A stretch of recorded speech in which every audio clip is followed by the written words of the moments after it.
At farm meetings, there's a lot of talk about soil health. In this last video of the series, we'll talk to farmers about how they overcome soil challenges and build soil health on their farms.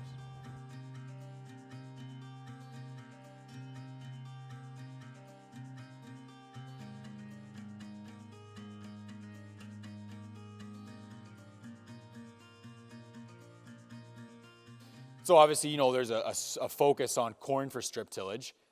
Did bringing strip till to your farm change your tillage practices for the soybeans or wheat? Not really. We put all our nutrients down for a two-crop system so we put all our nutrients down in the corn and plant corn at 30-inch rows, beans at 15, just 7.5 inches to each side of that corn row. And we expect the soybeans to pick up the leftover nutrients. Well, we add nutrients to accommodate the soybeans. Yeah. And wheat is done, same thing, no-till. Have you noticed a big impact on soils and erosion and that sort of thing on your farms since you guys have adopted strip till compared to before? We see a lot less soil movement. We're fairly flat, so erosion is not a huge issue in this area. It still is out there.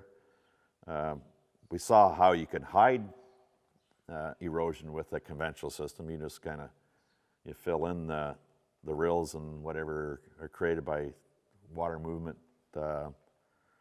and you're moving a lot more soil in a conventional system. And just don't seem to be doing that as much now that you've gone to strip till.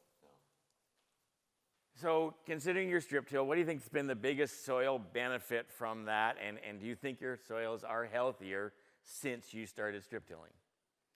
I would say they definitely are.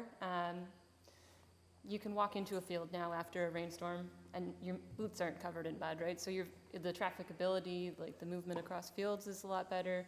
You're seeing more worms, more middens. I was quite skeptical at first about how quickly soil would change, and still am. You'd see a presentation about a magic cover crop cocktail, and your soil will in 1 year be transformed to this perfect cottage cheese soil structure. And then we tried it on our own farm, and cottage cheese. And you're like, all right, this is easy. You'd kill the cover crop off, and 29 days, the soil biotic glues that the cover crop and the root exudates it created have broken down, and bye-bye cottage cheese.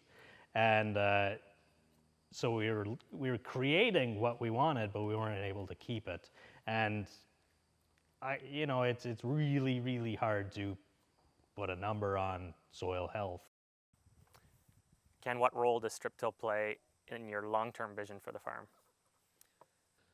So strip till essentially allowed us to complete, so we were already no-tilling wheat, already no-tilling soybeans, and now it completed the trifecta, as it were, as far as getting us to a complete no-till system, or very close to it. Soils bear up under equipment way better. Water infiltration is just incredible. Residue degradation when you don't touch that soil surface is you just don't worry necessarily about having to incorporate stuff. And so that's been a huge win for us, and erosion has largely, not disappeared, but certainly most of it has been mitigated.